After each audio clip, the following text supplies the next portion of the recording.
Pues nuevamente muchas gracias. Un saludo desde la ciudad de Guadalajara, Jalisco, hasta donde quiera que se encuentren, esperando que estén gozando de felices 24 horas de recuperación, que creo que es el propósito, ¿no? De nuestro programa, nuestros principios de recuperación y la promesa de recuperación, que no es solo dejar de beber. Hasta donde yo entendí, el primer paso me dice que a la luz del programa poder obtener y lograr una vida útil, ¿no? Y feliz. Y sí se logra, sí se logra. Yo doy testimonio de que sí se logra y no seré el único, ¿no? Somos muchos grupos, miles de grupos en el mundo, millones de miembros, millones de testimonios de que se regresa a la vida, se regresa a la salud, siempre y cuando, ¿sí? Yo siga esas sugerencias aparentemente sencillas. Digo aparentemente porque al principio no parecen tan sencillas, pero luego yo en lo personal, lo que al principio no se me hizo tan sencillo, después que lo comprendí, tomé conciencia de mi condición, comencé a estar capacitado para practicar y practicar y practicar este maravilloso programa que hasta el día de hoy me he mantenido vivo y sobre. El tema de hoy, efectivamente, es la tabla de la alcoholomanía. Sí, me conseguí el folleto, una nueva versión, por ahí lo pueden ver. Me di el tiempo para ir a una oficina intergrupal acá en Guadalajara, porque lo he tenido varias veces, ¿saben? Lo he adquirido, lo he regalado, lo he prestado y ya no ha tenido regreso. No importa. Yo creo que también esta es una forma de pasar el mensaje. Obsequiar un folleto, un libro, un tríptico. El que sea tierra fértil para este mensaje de vida, información como esta le llegará en el momento justo, ni antes ni después. Y bueno, es un folleto un poco extenso, no es solamente la lámina que les compartí la vez pasada. ¿Se acuerdan? Hace como un par de meses o más que me invitaron con el tema de el alcoholismo como una enfermedad y yo estuve compartiendo con ustedes los 17 síntomas característicos y salió al tema un poco lo que es la tabla de la alcoholomanía. Y ya fue cuando ahí creo que se definió un poco, si me volvían a invitar, como así es, traer este tema y pues con mucho gusto compartiré de este tema. Imposible leer todo el folleto en la reunión, leeré solamente algunos extractos, pero antes, hablando de esto de tomar conciencia, porque creo que es el meollo del asunto, que alguien como yo, sumido en las tinieblas, atrapado realmente, no literalmente, realmente atrapado en las garras del alcoholismo, que para mí fue un infierno, eh, y en la total inconsciencia. Y así llegué al grupo, por necesidad, por circunstancias, porque llegué a un límite, se me cerraron todas las puertas y afortunadamente el ángel del Señor, en un momento en el que Dios así lo decidió, me fue pasado este mensaje y la invitación a asistir a una reunión de Alcohólicos Anónimos. Y así fue como yo conocí el programa, después de una borrachera de muchos días, de andar como zombie por la ciudad de Guadalajara, en esas calles de San Juan de Dios, en esos bules que así antes se le denominaba a los tugurios de mala muerte. Ahí fue donde arrastré mi impotencia y mi miseria, en la que yo ya vivía en todos los aspectos, ¿no? Me hospedaba en un hotelucho de mala muerte, en fin, pero traía dinero suficiente para estar consumiendo y no iba más que de un bule a otro, matándome. Ahora sé que me estaba autodestruyendo y fue en esa última borrachera cuando yo me acordé que ese enviado, ese mensajero, me pasó este mensaje y me habló de un lugar al que afortunadamente asistí Todavía existen estos grupos acá en Guadalajara y en otros estados de México. Anteriormente eran conocidos como Jóvenes Alcohólicos Anónimos. Ahora cambió ya el eslogan, cambió la razón social, pero el grupo sigue existiendo. Y así es como yo me inicio en un proceso de concientización. ¿Qué me pasa a mí? No sabía. Yo sabía que chupaba y que mi vida era un relajo, un desmadre, patas para arriba. Como decía, se me cerraron las puertas, me quedé sin trabajo, me quedé sin amigos, sin familia. Estuve muy cerca de estar en condición de calle porque ya rondaba yo los escuadrones de la muerte. En 2, 3 ocasiones ya me juntaba yo con los teporochos. Ya daba yo visos, ¿no? De entrar a esa nueva fase de enfermedad y de algún modo la viví, ¿no? Pero no sabía lo que me pasaba. Suponía por lo que yo bebía en exceso y con horribles consecuencias, como haber estado en cárceles, hospitales, etcétera. Pero hasta que llego a grupo, hasta que tengo la bendición, porque soy afortunado de haber llegado a una fuente de vida donde conocí este programa de pasos, de principios de recuperación, y uno de los primeros folletos que a mí me obsequian en ese lugar fue la tabla de la alcoholomanía. Una palabra que yo nunca había escuchado, alcoholomanía. Me suena como a maniático por el alcohol o maníaco por el alcohol. Y sí es, ¿no? Eh, entonces ya leyendo y estudiando este material, que no fue lo único que me dieron, además de una bienvenida, como siempre se da la bienvenida en un grupo de alcohólicos anónimos, ya sabemos, ¿no? El aplauso y el testimonio, las experiencias de los compañeros. ¿Cómo olvidar esa primera reunión? Realmente no la olvido y la recuerdo con mucha gratitud, porque sí fue como yo me inicié en este camino hace ya algunos años, ¿no? Pero volviendo al tema al principio, luego tuve la fortuna de llegar a un grupo donde luego lo inducen a uno al programa, ¿sí? Muy pronto tuve yo un padrino, que así me sugirieron, un sponsor, un padrino, y luego literatura.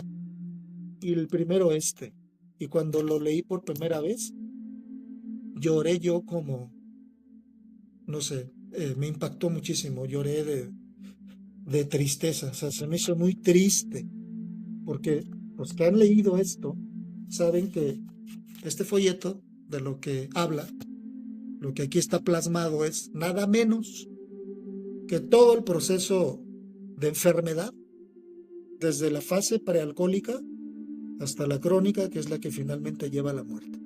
Y algo por lo que me dio mucha tristeza es porque yo en aquel tiempo, uno de mis hermanos que ya falleció, el mayor, estaba también, al igual que yo, quizás en una etapa más dolorosa. Su caída de él fue más estrepitosa, más drástica, más triste. Y yo leí la tabla pensando en él, no tanto en mí. Sí, algunas cosas, pero lo que me impactó fue que yo leí, para mí fue una ilustración de todo lo que le pasaba a mi hermano. Y qué bueno, o sea, qué bueno para mí no ser insensible a toda esta información. ¿Sí? Aquí pude conocer todo mi proceso y pude darme cuenta hasta qué etapa llegué, hasta qué fase. ¿Se acuerdan la vez pasada que les compartí este esquema? Por ahí se los mandé en PDF. O sea, aquí viene en un esquema que hizo el doctor Jelinek de todo el proceso de enfermedad en sus 4 fases. Entonces, uno de los propósitos, quizá el principal, de estudiar esto y de volverlo a estudiar y otra vez, que por años ha sido mi librito de cabecera, en combinación con otros como los 12 pasos, etcétera, es para yo darme cuenta hasta qué fase llegué. Son 45 subfases. Y me di cuenta, muy a mi pesar, porque fue difícil aceptarlo, pero al fin pude admitirlo. Llegué ya casi al final. casi al final. ¿Qué tan cerca estuve del desenlace fatal? No lo sé. Quizás demasiado cerca. A mis 26 años de edad, que fue cuando llego a grupo,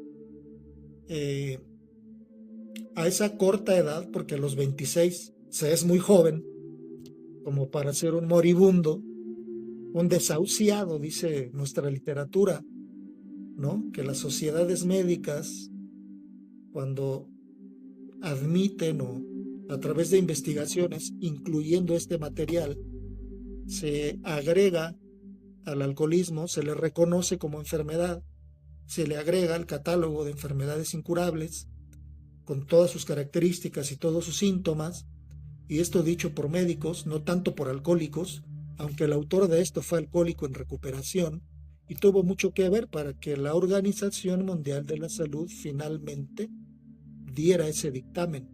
Entonces, es para ver el problema como lo que es, una enfermedad. ¿Sí? Porque el alcohólico, como toda la modalidad de adictos, toda la gama, como síntoma brutal de enfermedad, pues está la negación. El alcohólico niega en palabra y acción, consciente o inconscientemente, que tiene un problema. No acepta tan fácilmente la posibilidad de ser un enfermo. Por eso en los grupos de 12 pasos, todo está hecho para que el alcohólico como yo tome conciencia de su situación. Por eso esta información, además de las experiencias de mis compañeros, todas muy impactantes. Nunca había escuchado yo gente tan honesta, tan brutalmente honesta, hablar de su propio caso, contando esas historias, algunas desgarradoras, la mayoría de ellas. Pero así es como poco a poco yo comencé, ¿sí?, tanto a desarrollar ansiedad y ganas de largarme corriendo del grupo. Afortunadamente no lo hice porque siempre hubo quien me contuvo, quien me detuvo, quien me ubicó, quien me cuidó, me refiero a los compañeros, compañeras, y es la forma en la que yo poco a poco fui tomando conciencia de lo que a mí me pasa. Fíjense, para entrar un poco en detalles, antes de compartir un poco más de la tabla, esto que encontré y se los voy a compartir, para irnos familiarizando de dónde viene todo esto, ¿no? Sabemos que el alcohólico es adicto a las bebidas embriagantes, ¿no? Al alcohol. A ver, ¿por qué no bebimos compulsivamente agua o leche? ¿Por qué alcohol? ¿No? El alcohol es una bebida espirituosa. Se dice mucho de esto ahí. Hay mucho que no se sabe, pero lo poco que va saliendo a la luz, esa información le sirve a alguien como yo, porque el proceso de concientización nunca termina, independientemente de los años que yo tenga en grupo. Fíjense lo que encontré acá de una de las definiciones de ser adicto. Adictus es una palabra en latín que significa asignado o entregado, refiriéndose originalmente en el derecho romano a un deudor insolvente que no era capaz de pagar sus deudas. Se le era entregado como esclavo a su acreedor. Eso en tiempos del Imperio Romano, hace miles de años. Entonces, ¿cómo diríamos, si encaja el día de hoy esta definición para el que una persona literalmente, ¿sí?, es esclava de una obsesión que lo lleva a beber, que lo condena a beber, aunque él no quiera? Yo creo que sí encaja, ¿no? Ahora, esto con respecto al latín. Ahora, también quiero compartirles esto. Yo soy así, de que encuentro una información así y así y me llama la atención, me resuena y me la guardo, ¿sí? No solo para venir acá a compartirla con ustedes, que también es para eso, ¿no? Es para mi repertorio, mi propio repertorio, en este caso de definiciones. Yo algo que he comprendido en los grupos es que no todo se resuelve contando la experiencia personal, que obviamente es muy importante. Es, digamos, que la herramienta principal. Pero tener conocimiento de lo que a mí me pasa, ser consciente, también es una gran herramienta de recuperación. Con información de buena fuente. Y qué mejor que la investigación de un médico que le dedicó años al estudio de 200 alcohólicos, algunos activos y otros en abstinencia. Y este fue el resultado de ese estudio. Fíjense acá lo que encontré referente también a el alcohol, dice aquí como pregunta, espíritu inmundo. La palabra alcohol se dice que proviene del término árabe al-kuhul, que significa espíritu come cuerpo. También es el origen del término goul, árabe también, ¿no? En la alquimia, el alcohol se usa para extraer la presencia del alma de una entidad. De ahí que se utilice para extraer esencias de aceites esenciales y la esterilización de los instrumentos médicos. Al consumir alcohol en el cuerpo, en efecto, extrae la esencia misma del alma, permitiendo que el cuerpo sea más susceptible a las entidades vecinas, la mayoría de las cuales son de baja frecuencia. Es por eso que las personas que consumen cantidades excesivas de alcohol a menudo tienen recuerdos nebulosos, no recuerdan lo que pasó. Esto sucede cuando el alma se va, porque las condiciones de vida están demasiado contaminadas y demasiado traumáticas para tolerar. El alma se va del cuerpo, permaneciendo conectado con una correa, y una entidad oscura toma el cuerpo para poseer de alegría, alrededor de la manzana, a menudo en un desenfreno hedonista y de autoplacer egocéntrico y lógico. Nuestros cuerpos son vehículos para espíritus. Acuérdense de esto que mencionaba hace rato. Alcohol en latín, en un latín primigenio, es spiritus. Y los que conocen de literatura de Alcohólicos Anónimos, en el libro Transmítelo y en el libro El lenguaje del corazón, la editorial que editó ese libro incluyó una correspondencia de cartas entre Bill W. y el célebre psiquiatra Carl Gustav Jung. Y Jung, en una de esas cartas, le dice a Bill algo relacionado a que alcohol en latín es spiritus. Dice, y ustedes usan la misma palabra, espíritu, para referirse a la más maravillosa experiencia que un ser humano puede tener en la vida, la espiritual. Entonces, dice el doctor, esto lo dijo Carl Jung, la fórmula o el antídoto para ustedes, en esencia, es espíritus versus espíritu. Efectivamente, compañeros, estamos en una lucha espiritual. Por eso, el programa es espiritual. Y se habla de una liberación, que sí se opera, ¿sí? Desde el principio, desde que yo llego al grupo, comienza ese fenómeno increíble y grandioso de la liberación. Pero va siendo más patente, más real, más auténtico, en un proceso más o menos de sexto y séptimo paso, más o menos. Bueno, pues hasta aquí con este no tan breve preámbulo. Espero que les parezca tan interesante como a mí. Al rato, no sé si habrá una sesión de preguntas y respuestas. Y pues será un gusto estar compartiendo todavía un poco más acerca de estos temas con ustedes. Y qué bueno que haya, ¿no?, más participación y que haya, no sé, esa retroalimentación, que no solamente sea una persona la que esté hable y compartiendo, sino que de allá para acá también hay algo, y eso es lo bonito de las reuniones, ¿no?, el mutuo compartimiento. Entonces, vamos a ahondar un poco en algunos aspectos de la tabla de la alcoholomanía, ¿sí? Les repito, yo este folleto lo acabo de conseguir en una oficina intergrupal de los grupos jóvenes Alcohólicos Anónimos en la ciudad de Guadalajara. No sé si se pueda conseguir en otras, supongo que sí. No sé si Omar, por ejemplo, que creo que él radica también en Guadalajara, eh, se da la tarea de conseguirlas y se las mande por paquetería, no lo sé, si es que no la tienen y de verdad les interesa tenerlas. Fíjense, esto ya lo dice el doctor Jelinek, el autor de la tabla. Dice que este médico fue encargado por la Organización Mundial de la Salud para hacer una investigación científica de más de 2000 alcohólicos, conociendo sus historias, de tal manera que pudo seguir paso a paso el curso de la enfermedad en cada uno de ellos.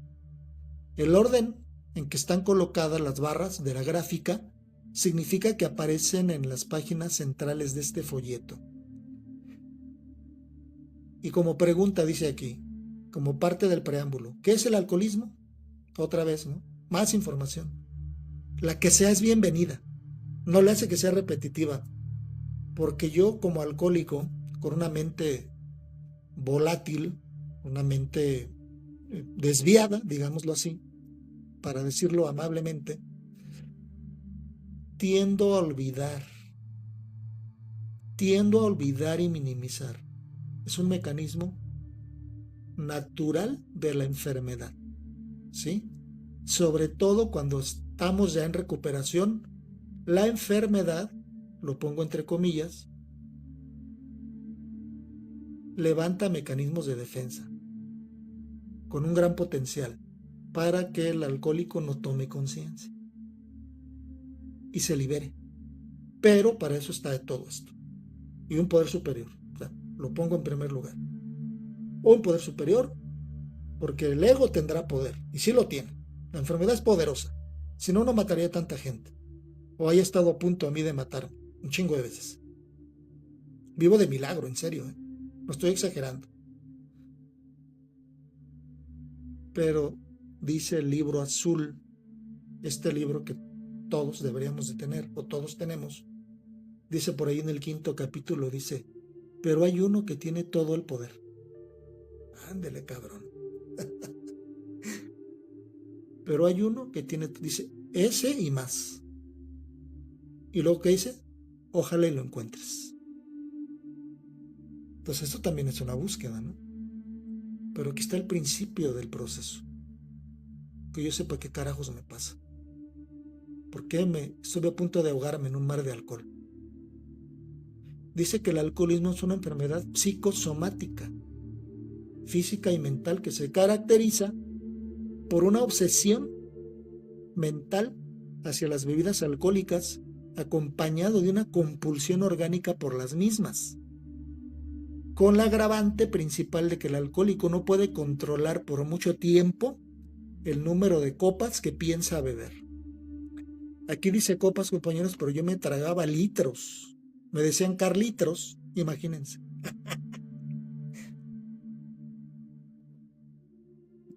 Y no se equivocaron, ¿eh? Era un tragadero de alcohol, que para qué les cuento.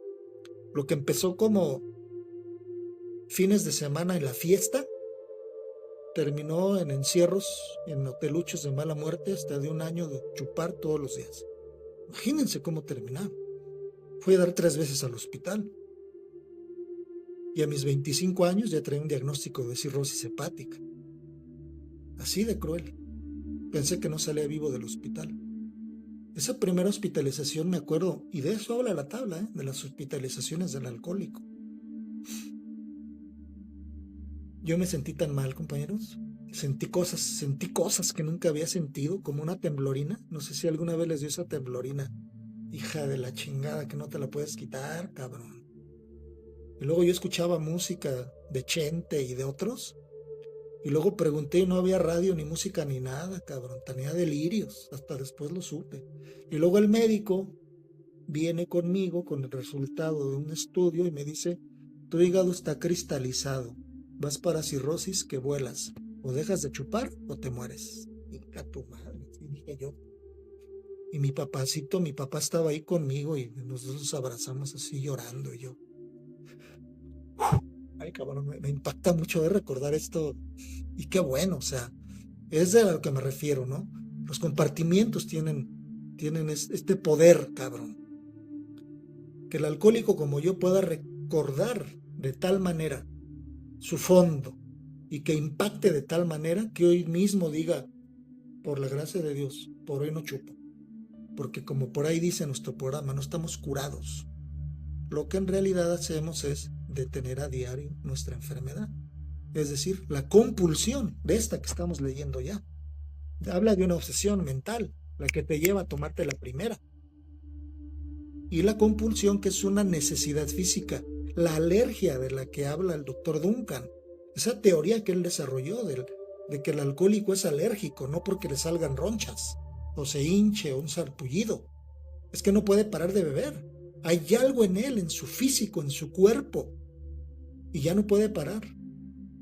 Bueno, esa compulsión de la que también habla la tabla de la alcoholomanía, y esa teoría de la alergia fue desarrollada por el médico de cabecera, David W., que era el director de un hospital antialcohólico muy famoso en Estados Unidos, allá por la década de los años 30. Entonces, más información, más conciencia, más hablar de la enfermedad. Aunque a veces parezca exagerado o de hueva, ¿no? ¿Cuál hueva, cabrón? Es tu vida la que va de por medio. Insisto, no estamos curados, y no lo digo yo, lo dice la experiencia de miles y nuestros libros de recuperación. Dice acá que el elemento preponderante en el desarrollo de la enfermedad alcohólica que se presenta tiene dos factores básicos. Dos: susceptibilidad orgánica hacia la bebida, la alergia, el no poder parar, el síntoma incurable, cabrón. Eso que los médicos no han podido curar. Y que luego esta información se presta a confusión. Me ha tocado escuchar, y no porque yo lo sepa todo, realmente estoy al principio de muchas cosas. Voy entendiendo a mi capacidad, pero voy entendiendo que la enfermedad es incurable respecto a uno de sus síntomas, no respecto a todos ni a toda la enfermedad. Que la enfermedad requiere un seguimiento y un tratamiento de por vida es muy cierto, pero punto y aparte del síntoma incurable, por el cual los médicos dijeron, nosotros no tenemos nada que hacer al respecto. No hay nada médicamente que logre que un alcohólico vuelva a beber con control. Es compulsivo y lo seguirá haciendo hasta que se muera, a menos que lo encierren o algo pase en su vida que le arranque esa obsesión mortal que lo lleva y lo conduce a tomarse la primera copa. ¿Se han escuchado esto de que la copa peligrosa no es la segunda ni la tercera, es la primera? Y luego hay un chiste que dice, pues no me sirvas la primera, güey, sírveme la segunda. Y así ya no hay pedo, ¿no? Bueno, estoy parafraseando un poco lo que voy leyendo e ilustrando, si ustedes quieren, suena un poco chusco, pero esto es más serio de lo que mucha gente podría pensar. El síntoma incurable de la enfermedad es la compulsión, alcohólico para siempre. Yo el día de hoy tengo varias décadas sin tomar una gota de alcohol, pero ese defecto metabólico lo sigo teniendo en mi cuerpo. Pero no me preocupa, o sea, y no es vanidad ni chingonería, no me preocupa porque mientras no me tome la primera, el fenómeno del compulsivo no se desata, pero no se quita. Por eso el que recae, aunque hayan pasado 30 años, vuelve a beber compulsivamente, porque el síntoma incurable sigue ahí. Por eso el alcohólico debe ser liberado de la obsesión, que es la realmente mortal, porque es la que lo lleva a tomarse la primera, aunque él no quiera o crea que tiene razón en hacerlo o que tiene el pretexto perfecto, ¿no? Entonces dice aquí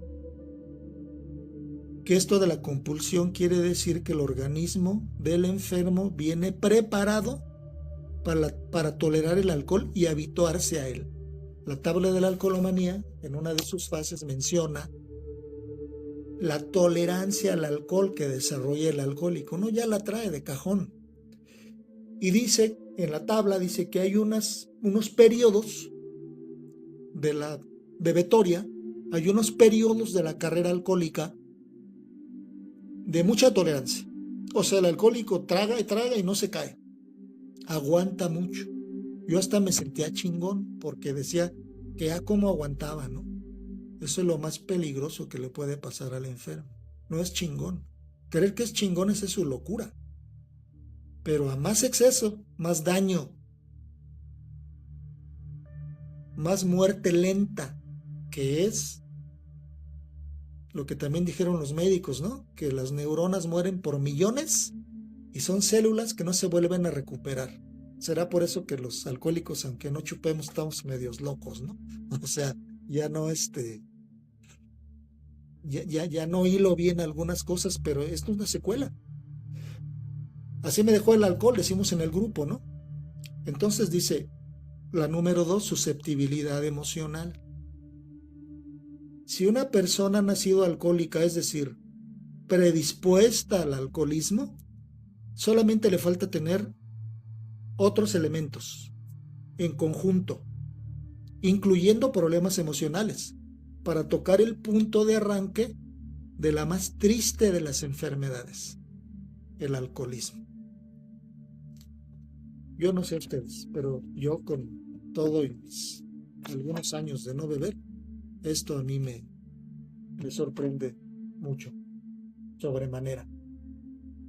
Y está bien, no saben lo agradecido que estoy de estar compartiendo con ustedes toda esta información que a mí me actualiza tremendamente.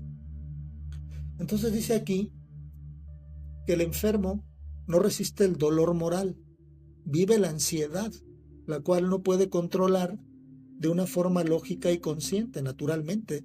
Esta forma crece hasta convertirse en angustia. Así, descontrolado emocionalmente, el individuo bebe la primera copa y se inicia una carrera de un promedio de 25 años. En las mujeres, las barras se presentan más rápidamente y la ruina se produce con mayor serenidad que en los hombres. O sea, es muy claro, ¿no? Mucha mujer alcohólica y el deterioro en el caso de las mujeres es mucho más acelerado que en el caso del hombre. ¿Por qué? No sé, aquí no da detalles. Dice que estos dos factores se dan en todo alcohólico que comienza con su carrera y en el transcurso de la enfermedad se desarrolla el tercer factor, que es la autodestrucción moral, o sea, la quiebra de los dolores adquiridos. Después de esto, entramos ahora sí en detalles de las fases de la enfermedad alcohólica, que son 4. Número 1, fase prealcohólica. Número 2, fase prodrómica o sintomática. Fase 3, crucial o crítica. Y por último, fase crónica, que es la que lleva al momento culminante, que es la muerte, dice aquí. Entonces, aquí va describiendo cada una de las barras. Ya les había dicho que son 45. Yo elegiré solo algunas, ¿sí? Casi al azar, ¿no? Por ejemplo, una de la fase prealcohólica. Dice aquí que el bebedor no sabe ni él mismo que será alcohólico. Pues obviamente que no. ¿Ustedes creen que yo cuando tomé la primera vez creí que a dónde iba a llegar y que eso era el alcoholismo? Obviamente no sabía nada de esto. Mi primera borrachera consciente fue a los 14 años de edad, aunque antes de esto yo había tenido ya ciertas probaditas ahí en las fiestas y mi papá me servía de su cerveza o yo le agarraba y me sabía mal, amargo, pero el calorcito así que sentía como agradable, pero una peda consciente que yo me puse, y créanmelo, no pensaba emborracharme, fue a mis 14 años, yo trabajaba de cerillo. ¿Sí saben lo que es cerillo? Ser cerillo en México es de esos jovencitos que trabajan en las tiendas comerciales empacando la mercancía que compran los clientes. Yo era cerillo en Aurrera, en Comercial Mexicana y luego en Aurrera. Pues yo tenía 14 años. A esa edad nos contrataban. Y mi papá llevaba de vez en cuando a la casa un jerez. El jerez es una bebida alcohólica, dulce, con la que él se preparaba sus famosas pollas. Los que no sepan qué es una polla en México, es un batido de jerez con yemas de huevo. Puede ser así nomás las yemas o en una licuadora con canela y espero que no se les vaya a antojar. Espero que no. Pues, ¿qué creen? Que a mí se me antojó. Entonces, yo antes de irme a trabajar, mi papá ponía un, un garrafón de Jerez, de vidrio, ahí en la mesa, en medio, en el comedor. Entonces yo me serví un vasito, ¿no? Igual me supo horrible, pero me lo tomé. Hubo algo que me gustó del sabor, aunque no fue tanto el sabor, sino una sensación que yo empecé a sentir casi luego, luego.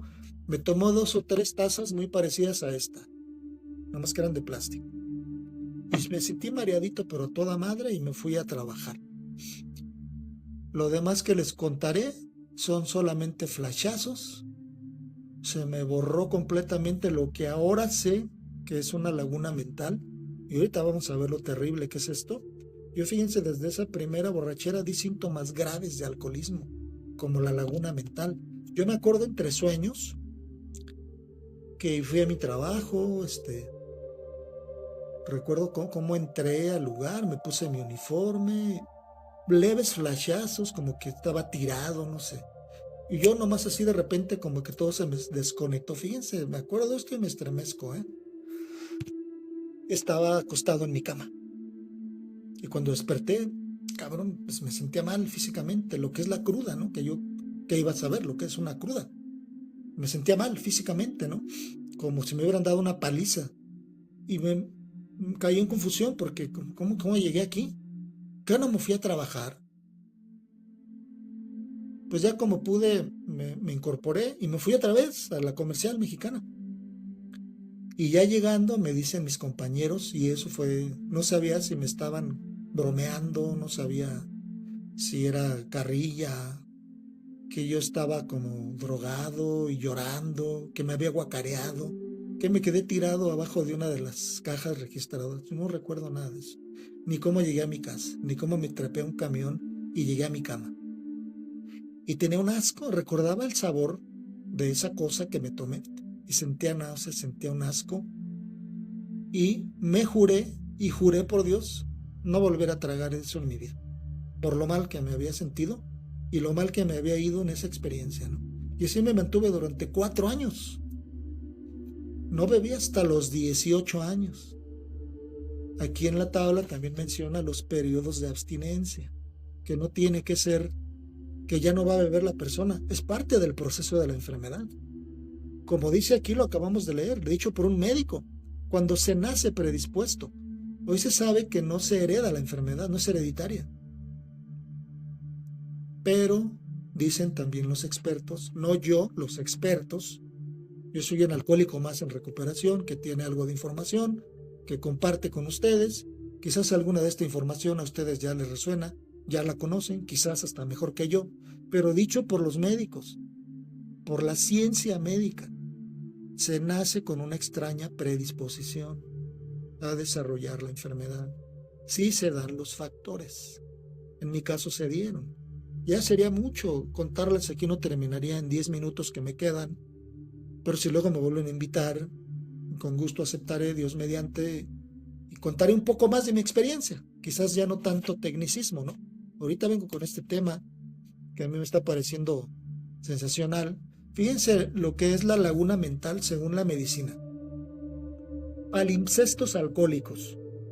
Esta expresión viene de palipnesis, que eran antiguos escritos romanos un tanto borrosos, y con ellos se quiere establecer una relación con la mente del alcohólico, quien después de una borrachera no puede recordar lo que sucedió durante la misma, apareciendo lagunas mentales. ¿A qué se deben los palimpsestos? Dice que durante estos palimpsestos el alcohólico puede cometer actos antisociales, incluso matar a alguien, sin darse cuenta, dice aquí. Esto o aquello queda olvidado por completo, aunque en el momento de sufrir esas lagunas aparente la más completa lucidez y control de sus movimientos psicosomáticos. ¿A qué se deben los palimpsestos? ¿Están sentados? Ahí les va. El alcohol circula por el torrente sanguíneo y produce una disminución en el oxígeno de la sangre, Esto produce en el cerebro una deficiencia momentánea de oxígeno en la corteza cerebral y la priva de alimentación en el lóbulo frontal, que están donde están las facultades de la memoria. ¿Ok? Dice, esto provoca una dura falta de oxígeno, la cual puede ser de pocos segundos, horas o días, según la gravedad del caso. El individuo sigue actuando con aparente normalidad, pero sus movimientos son automáticos y rutinarios. Incluso no recuerda lo que habla, lo que ve, lo que oye y hasta lo que come. Conozco casos de palimpsestos cuya duración ha sido de 5 días. En fin, este que les cuento yo de mis 14 años fue el primero de muchas ocasiones en las que tuve esta clase de lagunas. Luego, sí me quisiera, antes de que concluyera mi tiempo, mencionar unos cuantos más, específicamente este de la fase crítica. Este que les acabo de compartir, fíjense, es fase prealcohólica, pero ya menciona palimpsestos. El mismo doctor Dienilek dijo después de que había hecho esto que ese síntoma no debería de estar en la fase prealcohólica, porque es un síntoma grave de alcoholismo. Muchos homicidios se han cometido en un estado así, y la persona realmente no se acuerda, no es que se haga pendejo. ¿Se acuerdan cómo nos criticaban y nos decían, es que te haces pendejo, no te acuerdas? No, no me hago pendejo, no me acuerdo de nada, cabrón. No te creo nada de lo que me estás diciendo. ¿Cómo que hice esto? ¿Cómo que fui a tal lado? ¿Cómo que...? Pues sí, sí pasó. Pero yo hasta la fecha no lo recuerdo acá. No lo tengo registrado. Fíjense, la pérdida del control. Esto ya es de fase crítica. Pérdida del control. ¿Se acuerdan que les compartí hace rato del síntoma incurable? En el libro azul, en el tercer capítulo, menciona un caso muy curioso, muy interesante, de la pérdida del control en el consumo de alcohol. Pone el ejemplo de una persona que tiene la afición por cruzar las calles sin fijarse, hasta que lo matan. Sí, pero lo hace y lo hace, como si no registrara el sufrimiento o el riesgo que corre. Lo vuelve a hacer hasta que pasa un tranvía y le parte la columna vertebral. Y luego el ejemplo es muy bueno porque el autor, que son 100 personas, aunque Bill W. fue el que escribió y afinó muchos detalles, pero fueron muchos autores. Y yo creo que guiados por la gracia de Dios, ¿no? Para poder escribir ese libro tan espectacular, tan bueno, tan maravilloso, ¿no? Dice el autor que una vez que el alcohólico pierde el control sobre su consumo, no lo volverá a recuperar. Por eso, alcohólico por hoy y para siempre, aunque no beba. Y pone el ejemplo de la persona que le amputan las piernas. No le salen otras, ¿verdad? Pues así el alcohólico. Pierde el control y lo pierde para siempre, aunque ya no beba en toda su vida. Esto a veces suena un poco confuso, pero lo vamos entendiendo de a poco. Fíjense, este síntoma grave también de enfermedad. Dice que el alcohólico bebe una pequeña cantidad de alcohol, por ejemplo un highball o un vaso de cerveza, y se despierta en él una apremiante necesidad de seguir bebiendo, la cual no termina sino hasta que está completamente ebrio. Esta conducta no es la que desea el bebedor. Él solamente quiere estar contento con sus amigos, disfrutando del aperitivo, ¿no? Y decía yo, vengan las otras, ¿no? Esto es vida. Y pongan otras, ¿no? De los Tigres del Norte, no sé, el ambiente de la farra del borracho. Dice que la pérdida del control puede presentarse no por iniciativa del propio bebedor, sino incluso por una invitación inesperada que reciba de un amigo u otra oportunidad no programada por él mismo. ¿Cuántas veces me fui a beber sin haberlo planeado? De hecho, tenía cosas importantes que hacer, pero me llegó lo que ahora sé es la sutilmente intensa obsesión y me ponía a beber y luego ya no iba ni a trabajar, cabrón. Y no solo un viernes, me la seguía hasta lunes. Dice, ya cuando se ha recuperado de la borrachera, no es la pérdida del control por sí misma la que lo hace volver a beber, sino la susceptibilidad emocional de la que hablábamos al principio, pero detonada por la obsesión. Se da cuenta con tristeza que su fuerza de voluntad es insuficiente para dominar el alcohol, y le entra la duda si en verdad el alcohol lo domina él o se debe solamente a un descuido. El enfermo no se percata de que la fuerza de la voluntad no la ha perdido para otras cosas de su vida cotidiana, pero en lo que respecta a controlar su manera de beber, definitivamente sí. Y ahí está el problema, que le seguirá mortificando en lo sucesivo. Cualquier alcohólico en recuperación, como en mi caso que les comparto breves extractos de mi propia vida, de actividad, o de mi proceso de muerte, mejor dicho, que afortunadamente pudo ser detenida por la providencia, que fue la que me recibió con un aplauso cuando estuve en esa primera junta de Alcohólicos Anónimos. Si no, yo no hubiese parado de beber, yo hubiera seguido. Y repito, no sé qué tan cerca estuve ya de aquel desenlace o de otras cosas horribles, ¿no? ¿Cuántas veces no vemos o conocemos casos de alcohólicos que dejaron de beber, pero a raíz de un accidente se fueron amputados, desarrollaron una y mil enfermedades mentales o físicas? Hay por ahí un folletito que se llama, muy parecido a se llama Hojas Sueltas. Y ahí viene una reflexión acerca de lo que es la enfermedad, se llama la copa fatal. Y es una reflexión. Y en una parte dice que el alcohol genera todas las enfermedades y no cura ninguna. Y yo cuando leí eso dije, entonces cuando yo me la curaba, ¿de qué me la curaba? Pues no me estaba curando nada. Eso de curársela es otro síntoma grave de la enfermedad. Fíjense, la fase crítica, que ya es ahora sí, como su palabra lo dice, ¿sí? Es cuando hace crisis la enfermedad. Pero antes de esto está la fase prodrómica, y esta palabra prodrómica es un concepto médico que quiere decir simple y sencillamente cuando una enfermedad presenta signos y síntomas, pero todavía no hace crisis, como cuando alguien empieza con gripa, un poco de dolor de cabeza, un poco en la garganta, en fin. Esa es la fase prodrómica, pero todavía no le hace crisis la enfermedad, hasta que viene la fiebre, ¿no? Y luego se puede complicar en una neumonía. Pasadito de la fase prodrómica entra la crítica, que es este síntoma que leí de la pérdida del control, y me gustaría leer solo alguna de la fase crónica y con eso termino mi compartimiento. Y si hay preguntas, vamos con lo que ustedes quieran preguntar o comentar. Periodos de embriaguez prolongada. Les decía, lo que era de un fin de semana, lo que era un mes tomando diario. Qué malditas crudas eran esas, ¿eh? De un mes de tragar sin parar.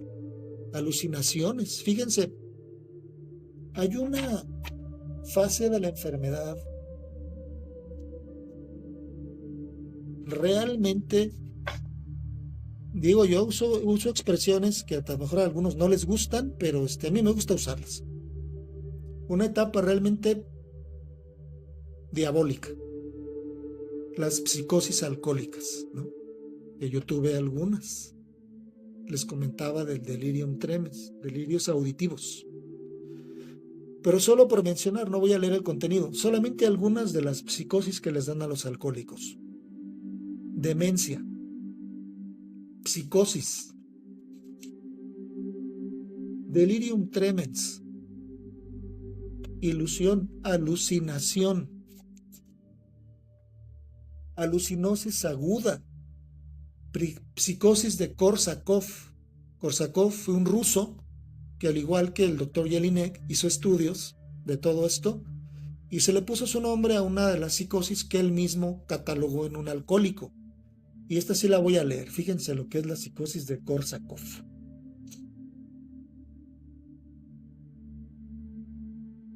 Es un síndrome descrito por Sergio Korsakov en 1887.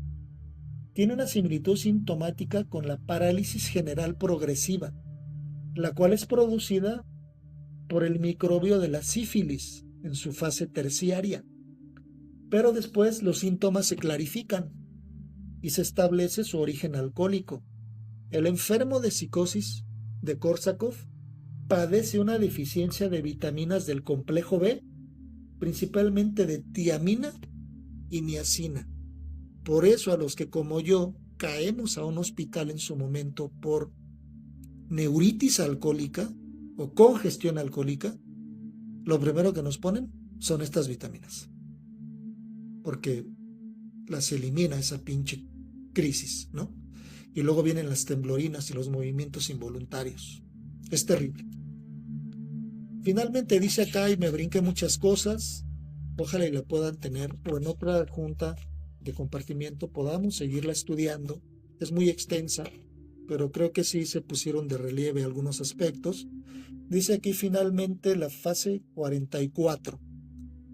Hospitalización definitiva. Si tiene la fortuna de ser aceptado en un hospital, pasará ahí sus últimos días.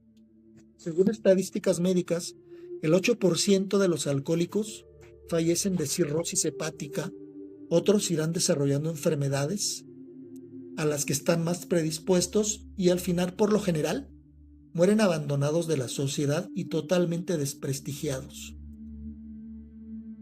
Y número 45, pérdida de la vida. Finalmente, ya lo dijimos, el enfermo alcohólico lo espera la muerte, a veces prematura, en un hospital para enfermedades mentales, por accidente, debido a los peligros a los que se expone, o va a la cárcel por un delito cometido bajo los efectos de la embriaguez. Actualmente nosotros recomendamos que toda persona que tenga problemas con su manera de beber acuda a un grupo de alcohólicos anónimos, que es el medio más seguro para detener la enfermedad alcohólica, ya que en su curación propiamente dicha es imposible. Y ya como cierre, como colofón de todo mi compartimiento, la forma en la que un alcohólico como yo, devastado por la enfermedad, orillado a hacer cosas que nunca se imaginó que iba a hacer y llegado a un punto al que nunca pensó que iba a sobrevivir, porque soy sobreviviente de alcoholismo, la única forma de lograr esa liberación de la que hablábamos al principio, esa vida útil y feliz, ese nuevo estado en lo más interno de nuestro ser, es a través del programa de recuperación de Alcohólicos Anónimos, que no es más que un sencillo conjunto de principios espirituales que todo miembro activo en su grupo va conociendo a medida de una intensa militancia, de dedicarle tiempo, dinero y esfuerzo a salvar su vida, siguiendo las sugerencias lo mejor que pueda, entregándose de lleno a su programa, no de otra forma. Yo no conozco ningún mediocre en el programa que se haya recuperado. Y cada día, en mis peticiones a mi poder superior, le pido que no sea yo esa clase de persona y que cada día siga haciendo lo que me toca para seguirme manteniendo en ese estado que Dios quiere para mí, el de la vida útil y feliz. Y todas esas promesas, que muchos de nosotros ya sabemos cuáles son, no porque lo leímos, sino porque se están cumpliendo en nuestras vidas. Gracias, compañeros, es lo que yo comparto y estoy aquí para escucharlos.